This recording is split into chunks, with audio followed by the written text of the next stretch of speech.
Hello నమస్తే అండి. శ్రీమతి ప్రియదర్శిని ఎల్లాప్రగడ గారి I love you my child 10వ భాగానికి స్వాగతం అండి.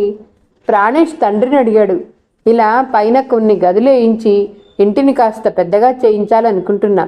పెద్ద మమ్మీ కూడా ఇక్కడే ఉంటుంది, మీకు అభ్యంతరం లేకపోతే. తనకేమాత్రం అభ్యంతరం లేదని, ఇష్టం వచ్చినట్టు చేయించుకో, అది మీ అమ్మకి ఎప్పుడో కొనిచ్చాను, నీ ఇష్టం ఆమె ఇష్టం అని చెప్పాడు దుష్యంతరావు. పద్మిని ఏమీ చెప్పలేదు. ఆ బాధ్యతని తండ్రి కొడుకుల మీదే పడేసింది. తండ్రి దగ్గర నుండి గ్రీన్ సిగ్నల్ వచ్చేసింది కాబట్టి పనులు చాలా వేగంగా జరిగిపోతున్నాయి. ప్రాణేష్కి పూనకం పట్టినట్టు చేయించుతున్నాడు పనులని చకచక. మరో 3 నెలల్లో పైన పెద్ద హాలు, 2 బెడ్రూమ్లు, ఒక బాల్కనీ వేయించాడు. పెద్ద హాల్లో ఎదురుగా 2 డబల్ మంచాలు వేయించి వాటికి ఎదురుగా 2 డబుల్ మంచాలు వేయించి వాల్ టీవీ ఒకటి వాటి ఎదురుగా ఏర్పాటు చేయించాడు. 2 మంచాలు చెరుకుల తల్లికి, ఇద్దరూ కలిసి టీవీ చూసుకోవటానికి ఉండేలా చేశాడు. హాల్లోనే ఒక సోఫా సెట్టు, సెంటర్ టేబుల్, ఆ సోఫాలో కూర్చుని టీవీ చూసేలాగాను టీ తాగటానికి వీలుగాను ఏర్పాటు చేశాడు. హాల్ ఆనుకొని పెద్ద బాల్కనీ, దానిలో రకరకాల పువ్వుల చెట్లు, మొక్కలు. మిగతా 2 బెడ్రూమ్లో ఒకటి ప్రత్యేకంగా పెద్ద మమ్మీకని ఏర్పాటు చేశాడు. దానిలో కూడా అన్ని హంగులు ఉన్నాయి. 2వ బెడ్రూమ్ తనకి ప్రత్యేకంగా ఉంచుకొని దానిలో కూడా అన్ని అధునాతన సౌకర్యాలు ఏర్పరచుకున్నాడు, కంప్యూటర్తో సహా. కింద ఉన్న ఇల్లంతా ముందు ఉన్నలాగే ఉంది, వంటగదితో సహా. దాదాపు అందరూ పైకి మార్చారు మకాం. ఎదురింటిని కొంతకాలం అలాగే ఖాళీగా ఉంచుదామని చెప్పింది మిసెస్ కులకర్ణి. దుష్యంతరావు ఆ ఇంటికి ఒక చీఫ్ గెస్ట్. ఇప్పుడు ఇంట్లో జరుగుతున్న హడావుడి ఏమీ అతనికి అర్థం కావట్లేదు. ఎప్పుడొచ్చినా ఏదో ఒక హడావుడి, ఏదో ఒక మార్పు. కొడుకు హయాంలో తనకిప్పుడు మాట్లాడేందుకు ఏదీ లేదనిపిస్తుంది. తండ్రిని ఎదురింటికి తీసుకెళ్లి చూపించాడు ప్రాణేష్. ఆ ఇల్లు స్వర్గంగా ఉందని చెప్పాడు తండ్రి. మనిషికి ఇంతకంటే ఏం కోరిక ఉంటుంది అని చెప్పాడు. కొడుకు అదృష్టానికి ఆశీర్వదించి కొడుకు భుజం నిమిరాడు ఆశీర్వచనంగా. ప్రాణేష్ మురిసిపోయాడు ఆ స్పర్శకి. అంతకు ముందెప్పుడు దుష్యంతరావు ఆ ఇంటిని చూడలేదు, బయట నుంచి తప్ప. ఇల్లు చాలా పెద్దదనుకున్నాడు. అంత గొప్ప ఇల్లు తన కొడుక్కి చెందినదనటానికి నమ్మలేకపోతున్నాడు. ఏది ఏమైనప్పటికీ అతను రావటం కూడా చాలా తక్కువైపోయింది. అతను వీళ్ళ నుంచి చాలా దూరం వెళ్ళిపోతున్నాడు. పద్మినికి మాత్రం మనసులో విపరీతమైన దిగులు పట్టుకుంది. ఎవరిని ఏమనాలో తెలియదు, తప్పెక్కడ జరిగిందో తెలియదు. ఏది ఎలా ఉన్నా ఒకటి మాత్రం నిజం, తన దుష్యంత్ మాత్రం ఇంటికి రావటం దాదాపు మానేసినట్టే. ఉండాల్సినంత ఆనందంగా ఆమె ఉండలేకపోతుంది. ఇంటి నిండా పనివాళ్ళు, వంట మనిషి, బయట వాచ్మెన్, ఇంట్లో కుక్కలు. ఇంట్లో లేనిదంటూ లేదు. పద్మినికి అది వరకు ఏదైనా కావాలనిపించినా, దేని మీదైనా కొద్దిపాటి కోరిక కలిగినా అవన్నీ దూరంగానే ఉండేవి. చాలా వాటికి చాలా కాలం ఎదురు చూడాల్సి వచ్చేది. ఇప్పుడు అలా కాదు. నోట్లో నుంచి మాట వచ్చి రాగానే కావలసినవన్నీ రెక్కలు కట్టుకొని వచ్చి వాళ్తున్నాయి ఇంట్లో. అది భర్త హయాం, ఇది కొడుకు హయాం. ఇన్ని హంగులున్నా, ఇంత ఆర్భాటాలు హడావుడి ఉన్నా ఆమె మాత్రం చాలా నిర్లిప్తంగా ఉంటుంది. ముఖమంతా పాలిపోయి కనపడుతుంది. అప్పటికి చాలాసార్లు హాస్పిటల్కి తీసుకెళ్లాడు ప్రాణేష్, కానీ ఆమెలో ఏమాత్రం మార్పు కనపడలా. ప్రాణేష్కి తల్లిది ఒక సమస్య అయిపోయింది. పెద్ద మమ్మీ కాస్త మన లోకంలోకి వస్తుంది, కానీ మమ్మీయే రోజు రోజుకి చాలా బలహీనమైపోతుంది అనుకున్నాడు. ప్రాణేష్కి ఒక ఆలోచన తట్టింది. దాన్ని నిజం చేయాలనుకున్నాడు. మేడ్చల్కి 10 కిలోమీటర్ల దూరంలో 100 ఎకరాల భూమి ఎవరో ఎన్ఆర్ఐ చౌకగా అమ్ముతున్నాడని వినగా దాన్ని కొని దానిలో మీరాశ్యామ్ పేరు మీద ఒక మంచి హాస్పిటల్ కట్టించాలనుకున్నాడు. ఇలా చేస్తే ఇంట్లో 2 తల్లుల ఆరోగ్యానికి పనిచేస్తుంది. తనెట్టు సైకాలజీ చేశాడు కాబట్టి ఆ విభాగం తను చూసుకోవచ్చు. అదీగాక మీరాశ్యామ్ డాక్టర్గా చేశాడు కాబట్టి అతని పుణ్యమా అంటూ తను ఇవాళ ఈ స్థితిలో ఉన్నాడని అలా ఒక హాస్పిటల్ని ప్లాన్ చేద్దామనిపించింది. వెంటనే మిసెస్ కులకర్ణిని సంప్రదించాడు. పెద్ద మమ్మీ, ఒక పని చేద్దామనుకుంటున్నా. భయ్యా పేరు మీద ఒక మంచి పెద్ద హాస్పిటల్ కట్టించుదామనుకుంటున్నా. అంతేగాక మనందరికీ పనికొస్తుంది, జనాలకి కూడా చాలా ఉపయోగంగా ఉంటుంది. బేటా, నిజంగా చాలా మంచి ఆలోచన. నాదేముంది, చేసేవాడివి నువ్వేం చేసినా చక్కగా చేస్తావనే నమ్మకం నాకుంది. కానీ నీకేం తక్కువ బేటా, కోట్ల డబ్బుంది. దాన్ని మంచి పనులకు ఉపయోగించు బేటా. మనతో పాటు బయట 10 మందికి కూడా పనికొస్తే అప్పుడే ఆ డబ్బుకు విలువ ఉంటుంది. మమ్మీని కూడా ఒకసారి కనుక్కుంది. తల్లి దగ్గరికి వెళ్ళి విషయం చెప్పాడు. ఆమె నుంచి ఎలాంటి సమాధానము, రియాక్షన్ లేదు. అంతా కొడుకు మీద వదిలేసింది. ఏదైనా బాగా ఆలోచించి ఆచరణలో పెట్టమని సలహా ఇచ్చింది. తండ్రిని సంప్రదించమంది. మళ్ళీ ఈవిడ తండ్రి అంటుందని మనసులో అనుకున్నాడు. ప్రతి విషయానికి ఆయన ఊసెత్తుంది. ఆవిడ ఏదీ చేయలేదని ఆమె మీద జాలిపడ్డాడు. ఆవిడ జీవితం అలా డిజైన్ చేసుకుంది. దానికి ఎవరు మాత్రం చేసేదేముందిలే అనుకున్నాడు. ఎన్ఆర్ఐ దగ్గర 100 ఎకరాల భూమిని రిజిస్ట్రేషన్ చేయించాడు. హాస్పిటల్ శంకుస్థాపన అయింది. ముఖ్యమంత్రి స్వయంగా వచ్చి కొబ్బరికాయ కొట్టి పునాది రాయి వేశాడు. ఇంకా సిటీలో ఉన్న పెద్ద తల ఒక రాయిని పాతి ఆయా తలాల పేర్లు ఆయా రాళ్ల మీద అచ్చుగుద్దించి వెళ్ళారు. ఆ హాస్పిటల్ అచ్చంగా యాక్సిడెంట్లను మాత్రమే చూసేలా, ఎలాంటి యాక్సిడెంట్ అయినా అక్కడ వైద్యం చెయ్యబడేలా అన్ని రకాల విభాగాలు వచ్చేలా ప్లాన్ చేశాడు. యాక్సిడెంట్లో మనుషులకి మెదడు ఆపరేషన్ రావచ్చు, ప్లాస్టిక్ సర్జరీ అవసరపడవచ్చు, ఎముకలకు సంబంధించిన ఆపరేషన్ అవసరపడవచ్చు, కళ్ళ మార్పిడి అవసరపడవచ్చు. ఒకటేమిటి, చిన్న పిల్లల వద్ద నుండి పెద్దవాళ్ల దాకా, కాలిగోరు నుండి తల దాకా ఎన్ని అవసరాలుంటాయో, యాక్సిడెంట్లో గాయపడ్డ మనుషులకి ఎన్ని రకాల వైద్య సదుపాయం కావాలో అన్ని రకాలు ఈ హాస్పిటల్లో అందుబాటులో ఉండేలా ప్లాన్ చేశాడు. మీరాశ్యామ్ భయంకరమైన ప్రమాదంలో పోయాడు. ఎలాంటి ప్రమాదం సంభవించినప్పుడు ఏమాత్రం బతికే అవకాశం ఉన్నా, అలాంటి ప్రమాదం సంభవించినప్పుడు ఏమాత్రం బతికే అవకాశం ఉన్నా ఎంతోమంది డాక్టర్లు ఎన్నో రకాలుగా ప్రాణాలను నిలిపే ప్లాన్ చేశాడు. హాస్పిటల్ పేరు కూడా మీరాశ్యామ్ యాక్సిడెంట్ స్పెషల్ హాస్పిటల్ అనే పేరు నిర్ణయించాడు. 24 గంటలు రోగులకు అందుబాటులో ఉండాలని అతని కోరిక. దానికి సంబంధించి వాషింగ్టన్లో భయ్యా దగ్గర పనిచేసిన కొంతమంది డాక్టర్లను కూడా సంప్రదించాడు. అవసరమైతే వాళ్లలో కొంతమంది ఇండియా వచ్చి వాళ్ల వంతు సేవలు అందిస్తామని చెప్పారు. ప్రాణేష్కి మళ్ళీ ఏదో పూనకం పట్టినట్టు, పనిదయ్యం పట్టినట్టు పనిలో మునిగిపోయాడు. ప్రపంచంలోని హేమీల చేత ప్లాన్ చేయించి వ్యయ ప్రయాసలతో హాస్పిటల్ నిర్మాణ కార్యక్రమాన్ని ఒక పట్టుపట్టాడు. ప్రాణేష్ కంట్రీ క్లబ్కు వచ్చింది కూడా ఇదే విషయం మీద. నిమ్స్లో ఎవరో సర్జన్ అమెరికా నుంచి వచ్చాడన్న సంగతి తెలిసి అతన్ని కలిసి అతన్ని హాస్పిటల్లో కన్సల్టెంట్గా ఉండమని ప్రతిపాదించుదామని వచ్చాడు. అతన్ని కలిసి ఆ పని అయిపోయిన తర్వాత ఇంకేదో పని అమీర్పేటలో చూసుకొని ఆకలేసినట్లు అనిపిస్తే కంట్రీ క్లబ్కు వచ్చాడు. వచ్చినప్పుడే చక్రధర్రావు పాప కనిపించి చికాకు పెట్టారు అతన్ని. వాళ్ళని వదిలించుకొని లోపలికెళ్ళి తినాలనిపించినవి తిన్నాడు. క్లబ్ నుంచి తిన్నగా ఇంటికెళ్ళాడు. మధ్యలో తాజా పళ్ళు కొని రోజు 2 తల్లులకి పళ్ళరసం అవసరం. వంట మనిషి పనివాళ్లకి పళ్ళరసం టైంకి ఇవ్వటం. క్లబ్లో చక్రధరరావు ఆయన భార్య కనిపించిన సంగతి తల్లికి చెప్పాడు. ఆమె విన్నది కానీ ఏమీ అనలేదు. మిసెస్ చక్రధర్రావు భార్య అన్న మాటలు ఆమె గుండెని ఎంతగా తూట్లు పొడిచాయో. ఆ గాయాలు ఇంకా తాజాగానే ఉన్నాయి ఆమె గుండెలో. సంవత్సరం గబగబా దొర్లిపోయింది. అతను అమెరికా నుంచి వచ్చి ఈ లోపల వచ్చిన 6 నెలల్లో 2 ఇళ్ల రిపేరు చేయించాడు. తర్వాత హాస్పిటల్ పని మొదలుపెట్టాడు. ఇంకో 3 నెలల్లో హాస్పిటల్ ప్రారంభమవుతుంది. దానికి కావాల్సిన పరికరాలన్నీ అమెరికా నుండి వచ్చేసాయి. హాస్పిటల్ వాలకం చూస్తుంటే ఎవరో విదేశీయులు దాన్ని కడుతున్నారేమో అనిపిస్తుంది. లేకపోతే విదేశీయులతో చేతులు కలిపిన స్వదేశీయులు ఎవరో కడుతున్నారనిపిస్తుంది. కానీ ఒక ఇండియన్, అందులోనూ ఒక కుర్రాడు ఒంటరిగా సొంత బుర్రతో పనులు చేయిస్తున్నాడంటే నమ్మరెవరు. కొడుకు చేస్తున్న బృహత్తర కార్యం గురించి దుష్యంతరావు తెలుసుకొని ఆశ్చర్యపడటం కూడా మానుకున్నాడు. వాడిలాంటి పనులు చేయకపోతే ఆశ్చర్యపడాలి, కానీ చేస్తే ఎందుకు ఆశ్చర్యం అనుకున్నాడు. వయస్సు, తెలివితేటలు, పట్టుదల వీటికి తోడు డబ్బు తోడైతే ఇక ఆ మనిషి ఎంత ఎత్తుకెదుగుతాడో ఎవరైనా ఊహించుకోవచ్చు అనుకున్నాడు.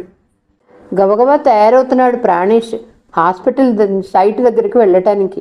ఇంతలో పనివాడు పరుగుతో అతని దగ్గరికి వచ్చి, సార్, అమ్మగారు కింద పడిపోయారు, అర్జెంటుగా రండి అన్నాడు కంగారుగా. పనివాడు వెనుక పరుగు తీశాడు ప్రాణేష్. పద్మిని తన మంచం దగ్గర నేల మీద పడి నెమ్మదిగా లేవటానికి ప్రయత్నిస్తుంది. గాబరాగా తల్లి దగ్గరికి వెళ్ళాడు ప్రాణేష్. మమ్మీ, మమ్మీ ఏమైంది? ఎందుకు పడ్డావు? ఏం లేదు ప్రాణ, నీరసంగా అనిపించింది, కళ్ళు తిరిగాయి. ఎప్పుడు పడ్డానో కూడా నాకు తెలీదు. దాహంగా ఉంది, కాస్త నీళ్ళివ్వు. పనివాడు నీళ్లు తెచ్చిచ్చాడు. తల్లిని పట్టుకుని నెమ్మదిగా లేవదీసి మంచం మీద పడుకోబెట్టి పక్కనున్న కుర్చీ లాక్కొని దానిలో కూర్చుని, ఏమైంది మమ్మీ? ఎలా ఎలా జరిగింది? బాగా డల్గా ఉంది మొహం. ఏమైందంటే ఏదీ చెప్పవు, మందులు వాడవు. పద డాక్టర్ దగ్గరికి అంటూ ఆమెని నెమ్మదిగా చెయ్యి పట్టుకొని నడిపించాడు మెట్ల దాకా. జాగ్రత్తగా ఆమెని చిన్నపిల్లని పట్టుకుని నడిపించాడు ఇంకో మనిషి సాయంతో. పద్మిని హాస్పిటల్కి తీసుకెళ్లాడు ప్రాణేష్. మిసెస్ కులకర్ణి కూడా వచ్చింది వాళ్ళతోటి. పరీక్షలన్నీ పూర్తయ్యాయి. ఇంటికి వచ్చేశారు. పద్మిని చాలా నీరసంగా కనిపించింది. ఆమెకు పూర్తి బెడ్ రెస్ట్ అవసరమని చెప్పాడు డాక్టర్.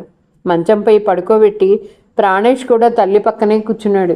ఆమె చేతిని తన అరచేతిలోకి పట్టుకుని పద్మిని ఏమీ మాట్లాడటం లేదు.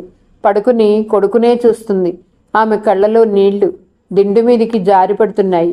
మమ్మీ, ప్లీజ్ హ్యాపీగా ఉండటానికి ప్రయత్నించు. నువ్వు అలా అయితే నేను ఎలా ఉండగలను చెప్పు. నువ్వు అనారోగ్యంగా ఉంటే నేను భరించలేను మమ్మీ, ప్లీజ్, తల్లిని బతిమాలుతున్నాడు. ఆమె ఏదీ మాట్లాడకుండా చిరు దరహాసం కొడుకు మీద వదిలి కళ్ళు మూసుకుంది. డాక్టర్ చేసిన పరీక్షల రిపోర్ట్లన్నీ వచ్చాయి. పద్మిని నర్వస్ సిస్టమ్ అంతా బాగా దెబ్బతిన్నదని చెబుతున్నాయని, బీపీ కూడా చాలా తక్కువై పల్స్ బీట్లో కూడా చాలా తేడాగా కనిపిస్తుంది. ఆమె ఆరోగ్యం చాలా క్షీణించిందని డాక్టర్ చెప్పాడు.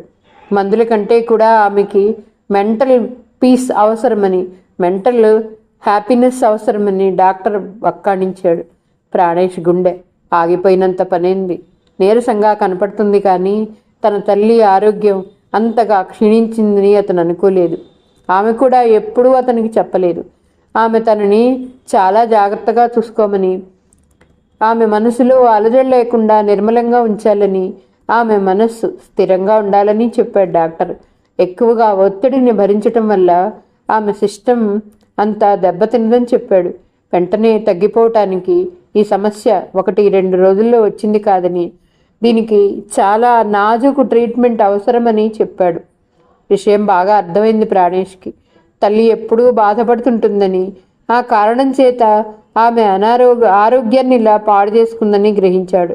రిపోర్ట్లన్నీ టీవీ కవర్లో పెట్టుకొని పసిపిల్లాడులా విలపించాడు. ఒంటరిగా గుండె తేలికయ్యేలా రోధించాడు. తండ్రికి ఫోన్ చేసి ఇంటికి రమ్మన్నాడు. దుష్యంతరావు వచ్చాడు. భార్య తల దగ్గర కుర్చీలో కూర్చున్నాడు. ఆమె తల మీద చేత్తో సుతారంగా నిమురుతున్నాడు. ఆమె అతన్నే చూస్తుంది. తల్లి తండ్రికి దూరంగా నిలబడ్డాడు వాళ్ళనే చూస్తూ ప్రాణేష్. దుష్యంతరావు వచ్చాడని మిసెస్ కులకర్ణి మేడపై తన గదిలోకి వెళ్ళింది. ప్రాణేష్కి ఏం మాట్లాడాలో తెలియటం లేదు. తండ్రితో ఏం చెప్పాలో తెలియదు. దీనికంతటికీ కారణం నువ్వే. నువ్వు మమ్మీని సవ్యంగా చూసుకున్నట్లయితే, ఆమె మనసుకి దుఃఖం కలిగించకపోయినట్లయితే, ఆమె తన దుఃఖాన్ని ఇన్ని సంవత్సరాలుగా కడుపులో పెట్టుకుని దిగమింగి బతక్కపోయినట్లయితే అంతా బాగా ఉండేదని చెప్పాలనుంది. అసలు సరిగ్గా చూసుకోలేని వాడివి ఆమెను ఎందుకు పెళ్లి చేసుకున్నావని నిలదీయాలని ఉంది. కానీ ఏదీ చెయ్యలేకపోతున్నాడు. కడుపు భగవగా మండిపోతుంది తండ్రి మీద. తల్లిని అలా చూస్తుంటే గుండె పగిలిపోతుంది. కోపంతో పిడికెళ్ళు బిగుసుకుపోతున్నాయి. వాటిని కనిపించకుండా 2 చేతుల్ని వెనకాల పెట్టుకున్నాడు. రిపోర్ట్లు చూస్తుంటే అరికాల మంట నెత్తికెక్కుతుంది.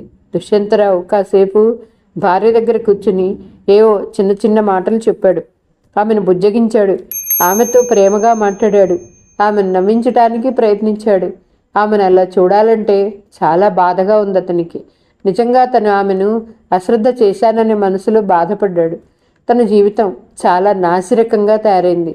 తను పెట్టుకున్న 2 సంసారాల్లో బాధితురాలు పద్మినేనని గ్రహించాడు. అతన్ని నమ్మిన బలిపశువులా అయిపోయిందని బాధపడ్డాడు. భార్య స్థితికి తానే కారణమని గ్రహించి సిగ్గుతో తలవంచుకున్నాడు. యువతలకొచ్చి కొడుకును పిలిచాడు. పద్మిని దగ్గర వంట మనిషిని కూర్చోపెట్టి మళ్ళీ వస్తామని కిందికెళ్ళి హాల్లో కూర్చున్నారు. కొడుకు పక్కన కూర్చున్నాడు దుష్యంతరావు. మొదలుపెట్టాడు సంభాషణ. ప్రాణేష్, నువ్వు అలా నన్ను చూస్తుంటే నన్ను నిలవేసినట్టుందిరా. ప్లీజ్ అలా చూడకు. మమ్మీకి మామూలు అయిపోతుంది. నువ్వు అమెరికా వెళ్ళినప్పుడు రోజుల తరబడి భోజనం మానేసేది. ఒక్కోసారి నేను వచ్చి చూస్తే అలాగే తిండి తిప్పలు లేకుండా పడుకొని ఉండేదిరా. నేనెంత చెప్పినా వినేది కాదు. అప్పటికీ నేను ఫోన్లో టచ్లో ఉండేవాడిని. చెప్పేవాడిని వేళకు భోంచేయమని. సరేననేది. తర్వాత పని మనిషిని అడిగితే అది చెప్పేది అమ్మగారు సరిగా ఏదీ తినటం లేదని. ఎప్పుడు చూసినా అలాగే పడుకొని ఉంటుంది అని. 5-6 నెలలు మానసికంగా చాలా నలిగిపోయిందిరా. నేను లేకపోవటం కన్నా డాడీ మీ సపోర్ట్ ఉంటే ఆవిడ చాలా బాగుండేది. మీరు తన దగ్గర ఉండరని నేను అమెరికా వెళ్ళటానికి ముందంతా బాధపడేది డాడీ. ఆవిడ ఒంటరితనాన్ని నా అమెరికా ప్రయాణం ఇంకా ఒంటరిదాన్ని చేసింది. తండ్రిని గట్టిగా నిలదేయలేకపోయాడు. తన తల్లినెందుకు అశ్రద్ధ చేయవలసి వచ్చిందని తండ్రిని ఎలా అడగాలో అతనికి ఏమాత్రం తెలియలేదు. ఆయన పెద్దవాడు, తనకి తండ్రి. ఆయన కళ్ళెదుట పెరిగాడు. అలాంటి వ్యక్తిని ఎలా ఎదిరించి ప్రశ్నిస్తాడు? తండ్రితో ఏం మాట్లాడాలో అర్థం కాలేదు. అవును ప్రాణేష్, అంతకు ముందు నుంచే నా సమస్యలు మొదలవటం వల్ల తనని అశ్రద్ధ చేయాల్సి వచ్చింది.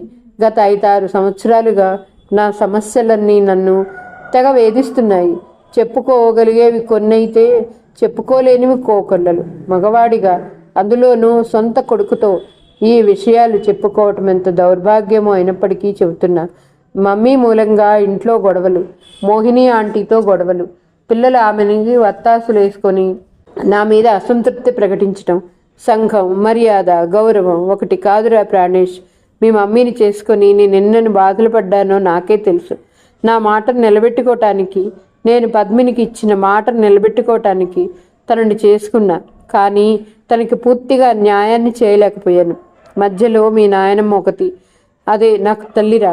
అది ఉన్నది ఊరుకోక నా చేత ప్రామిస్ చేయించుకుంది. మమ్మీని చూడకూడదని, మమ్మీ దగ్గరికి రాకూడదని. అయినా ఆవిడ కళ్ళు గొప్పి ఎలాగో వచ్చేవాడిని. అసలు ఆవిడ మూలంగా మా ఇద్దరి మధ్య అగాధం ఏర్పడింది. చుట్టాల్లో తన పరువు పోతుందని, మోహిని తల్లికిచ్చిన మాట కోసమని, మోహిని మర్యాద కాపాడడం కోసమని నన్నుగా బతకనివ్వలేదు ఆమె. మోహిని, ఆమె ఇద్దరూ చేరి నాకు నరకం సృష్టించారు. వాళ్ళ చేతుల్లో కీలుబొమ్మయ్యే మనిషి అనుకుంటే అసలు తన తల్లిని ఎందుకు చేసుకోవాలి? తన తల్లి మాత్రం ఆడది కాదా? ఆమెకు మాత్రం జీవితం లేదా? ఆమెకు పరువు అక్కర్లేదా? లోపల అనుకుంటున్నాడు కానీ పైకి ఏమీ అడగలేకపోతున్నాడు. నాన్నమ్మ పోయిన తర్వాత పోని గొడవలు పోయినాయి అనుకుంటే ఇంట్లో ఒక్కొక్కటి వచ్చి పడ్డాయి. నందిని ఢిల్లీ నుంచి పురిటికి రావటం, దాని పిల్లలు పుట్టటం. ఈయనకు మేం తప్ప అన్ని బాధ్యతలే. మాటలు మౌనంగా ఆవేశపడ్డాయి. ఆ మధ్య నా ఆరోగ్యం బాగుండకపోవటం, మోహిని ఆరోగ్యం బాగుండకపోవటం, ఏవేవో చికాకులు. ఒక్కటి కాదు. ఎనీవే చూద్దాం. నువ్వు కాస్త మమ్మీని చూసుకుంటూ ఉండు. నేను వస్తుంటాను ఎందుకు? ఇక్కడే కొంతకాలం ఉంటాననొచ్చుగా. కొంపలేమన్నా అంటుకుపోతాయా? లేక ఈయన పాతివత్యానికి కళంకం వాటిల్లుతుందా? మనసు మళ్ళీ మొరాయించింది. దుష్యంతరావు అతని ధోరణిలో చెప్పుకుంటూ పోతున్నాడు. నేను వస్తుంటానులే ఫ్రీక్వెంట్గా. నువ్వు కూడా మమ్మీకి చెప్పు డాడీ రోజూ వస్తారు అని. ఏం మాట్లాడలేదు ప్రాణేష్. నేను రిజైన్ చేయకముందు ఒక దిగులు. ఆఫీసులో తెలిసి ఏం గొడవ అవుతుందోనని. రిజైన్ చేసిన తర్వాత ఇంకొక దిగులు. ఈయన పెళ్ళాం పిల్లల్ని వదిలేసి ఇక్కడే ఉంటున్నాడని అనుకుంటారేమోనని. ఏంటో అంత అస్తవ్యస్తంగా ఉంది. ఆఫీస్ ఉంటే ఆఫీస్ వాళ్ళ మీద వంక, అది లేకపోతే జనాల మీద వంక. అసలు ఈయనకే పిరికితనం. ఎవరూ ఏది అనకపోయినా తన పెద్ద మనిషి తనకి ఎక్కడ భంగం కలుగుతుందోనని భయం. Double standards. అలాంటప్పుడు ఎందుకు ఈ గొడవలు? సమాజం చెయ్యని పనులు మనం చెయ్యాలంటే ఆ సమాజాన్ని ఎదిరించగల గుండె ధైర్యం ఉండాలి. మరి ధైర్యం లేనప్పుడు, తెగింపు లేనప్పుడు సమాజానికి వ్యతిరేకమైన పనులు ఎందుకు చేయటం? ఇదేమంటే జనాలు, ఇమేజ్. ఈ జనాల్లో ఎవడు సవ్యంగా ఉన్నాడు కాబట్టి దొరికితే దొంగ, దొరక్కపోతే అందరూ దొరలే. మళ్ళీ అంతే. మాటని గుండె చప్పుడు రూపంలో వ్యక్తపరిచింది. కాస్త చూసుకో ప్రాణేష్ మమ్మీని. నీ పనులు కొంచెం తగ్గించుకో. 4 రోజుల పనుల బాధ్యతల్ని ఎవరికైనా అప్పగించు. కాస్త ఇంటి పట్టున ఉంటుండు. మెడికల్ రిపోర్ట్ చూస్తుంటే కాస్త సీరియస్గానే ఉంది. సరే డాడీ, ఉభావంగా సమాధానమిచ్చాడు ప్రాణేష్. ఇద్దరూ కలిసి మేడ మీద ఉన్న హాల్లోకి వెళ్ళారు. పద్మిని దగ్గరకు. కళ్ళు తెరుచుకొని పడుకుంది పద్మిని. తన దగ్గరికి వచ్చిన వాళ్ళిద్దరినీ చూసింది. మళ్ళీ ఆమె తల దగ్గరున్న కుర్చీలో కూర్చున్నాడు దుష్యంతరావు. మినీ, చూడు, నువ్వు బాగా తినాలి, ఆలోచించటం మానే. నీకు నేను లేనా? ఎందుకు బాధపడతావు? నీకేం తక్కువైందని? కొండంత అండగా ఉన్న కొడుకు నీకు పక్కనున్నాడు, నేనున్నాను. దేనికి దిగులు పడకు. 4 రోజులు బాగా రెస్ట్ తీసుకో. అన్నీ స్టార్ట్అవుట్ చేద్దాం. మరి నేను వెళ్ళి రేపొస్తా. ఆమె చెయ్యి పట్టుకొని ప్రేమగా చెప్పాడు దుష్యంతరావు. కొండంత కొడుకుంటే ఏం లాభం? భర్త ఉండి లేనప్పుడు వాడితో నేనేం చెప్పుకుంటాను? ఈ సమయంలోనైనా కనీసం ఇంట్లో ఉండి నీతో కాసేపు ఉంటాను. నీ స్థానం నా గుండెల్లో పదిలంగా ఉందని చెప్పటం చేతగాని పెద్ద మనిషి. నేనేం నేరం చేశానని నాకు ఈ శిక్ష? నాతో ఒక్కరోజు గడిపితే ప్రపంచం తలకిందులవుతుందా? ఇప్పుడు వెళ్తాట, రేపు వస్తాట లోలోన అనుకుంటూ దుష్యంతరావు కళ్ళలో కళ్ళు పెట్టి చూస్తుంది. ఆమె కళ్ళు చెమర్చాయి. వస్తా మిని, పొద్దున్నే త్వరగా వస్తా. లేవబోయాడు. మీకు తెలియదు దుష్యంత్, మీ మీద నేనెంత ప్రాణాలు పెట్టుకొని బతుకుతున్నానో. మీకేం తెలుస్తుంది ఆడదాని మనసులో ఉన్న ప్రేమ విలువ? ఎప్పుడూ మీ గొడవే కానీ నా గొడవ ఎప్పుడూ ఆలోచించారు కాబట్టి పొద్దున వస్తానని అంటారు. ఆ పొద్దున్న అవటానికి ఎన్ని గంటలుందో ఏదైనా జరగటానికి ఒక్క క్షణం చాలు. భర్తను చూస్తూ ఆలోచనల దొంతర్లని పదిలంగా మూసేసింది పద్మిని. మందులేసుకో, భోంచెయ్యి, రాత్రికి వస్తా అంటూ ఆమె భుజం మీద చెయ్యేసి వెనుదిరిగి వెళ్ళిపోయాడు దుష్యంతరావు. అతను వెళ్ళిన వైపే కన్నార్పకుండా చూస్తుండిపోయిందామె. పడుకుని సీలింగ్ పైనున్న ఫ్యాన్ని రెప్ప వాల్చకుండా చూస్తుంది. తల్లి ఆరోగ్యరీత్యా హాస్పిటల్ వ్యవహారాలను ఇంటి దగ్గర నుంచే చక్కబెడుతున్నాడు. అది వరకు తను తన తల్లి ఉన్న కింది పోర్షన్ నుంచి. మిసెస్ కులకర్ణి పద్మిని దగ్గరే ఉంటుంది ఆమెను ఓదార్చటానికి. ఆమె బ్రెయిన్ని వాష్ చేసి మామూలు మనుషుల్లో కలుపుదామని శత విధాలా ప్రయత్నిస్తుంది. తన భర్త పోయినప్పటి పరిస్థితులు, కొడుకు పోయినప్పటి పరిస్థితులు అన్నీ ఒకదాని వెంట ఒకటి చెబుతోంది. అన్నీ విషాదాలు తన జీవితంలో సంభవించినప్పటికీ తను మనుషుల్లో కలిసిపోయి బతకటం లేదా అని ప్రశ్నించింది. ఏ ఒక్కళ్ళ వల్ల ఏ ఒక్కరి జీవితము స్తంభించిపోకూడదని చెప్పింది. అలా ఎవరి కోసం బాధపడకూడదని బోధించింది. మనిషి దగ్గర లేనంత మాత్రాన అతన్ని గురించి రాత్రింబవళ్ళు దిగులు పడుతూ కూర్చుంటే జీవితం పాడైపోతుందని వివరించింది. మనుషులను శాశ్వతంగా పోగొట్టుకున్న తన బతుకు కంటే ఆమె జీవితం చాలా మెరుగని కనీసం దుష్యంతరావు ఎప్పుడైనా కనిపిస్తాడు కదా అని అడిగింది. అందని మనిషి కోసమని ఇంత తెలివి తక్కువగా ఆరోగ్యాన్ని పాడు చేసుకోకూడదని ప్రబోధించింది. కనీసం ప్రాణేష్ కోసమైన ఆరోగ్యాన్ని తిరిగి పొందటానికి ప్రయత్నించమని బతిమాలింది. దీది ప్రాణేష్కి ఏం తక్కువ? ఏ నిమిషాన నేను దుష్యంత్ సమక్షంలో యశోదతో ఉన్న కృష్ణుడి పెయింటింగ్ చూశాను, ఆ నిమిషం నా జీవితం పట్ల గొప్ప ప్రభావాన్ని చూపినట్లు కృష్ణుడికి 2 తల్లులు ఉన్నట్టుగా వాడికి కూడా 2 తల్లులున్నారు. కృష్ణుడు దేవకి దగ్గర కంటే యశోద దగ్గరే హాయిగా ఆనందంగా ఉండగలిగాడు. అలాగే నాకంటే కూడా మీరే వాడిని బాగా చూస్తారు. వాడికి మీరంటే చాలా ఇష్టం. వాడికి మీరున్నారనే ధైర్యం నాకెప్పుడూ ఉంది. వాడు మీ కొడుకు. వాడికి నేనేమి ఇవ్వగలిగాను? వాడు కోరుకున్నవి, ఆశపడినవి నేను ఏమీ ఇవ్వలేకపోయాను. మీరు అన్నీ ఇచ్చారు వాడికి. మీరే వాడికి నిజమైన తల్లి అంటూ ఏడ్చింది పద్మిని. పిచ్చిదాన, అలా మాట్లాడకు. మనలో మనం నీది నాది అనుకోకూడదు. అంత సెన్సిటివ్గా ఉండకూడదు. కమాన్, ప్రాణేష్ని పిలుస్తా, బయటికి వెళ్ళొద్దాం, కాస్త ఫ్రెష్గా ఉంటుంది అని ప్రాణేష్ని పిలిచింది మిసెస్ కులకర్ణి. ముగ్గురూ కలిసి సికింద్రాబాద్ క్లబ్కి వెళ్ళారు. ఈరోజు కథ ఇంతటితో సమాప్తమండి. మరలా తర్వాయి భాగంతో కలుద్దాం. నా కథ మీకు నచ్చితే please like, share, subscribe and comment. ఉంటానండి. పద్మావతి చావలి.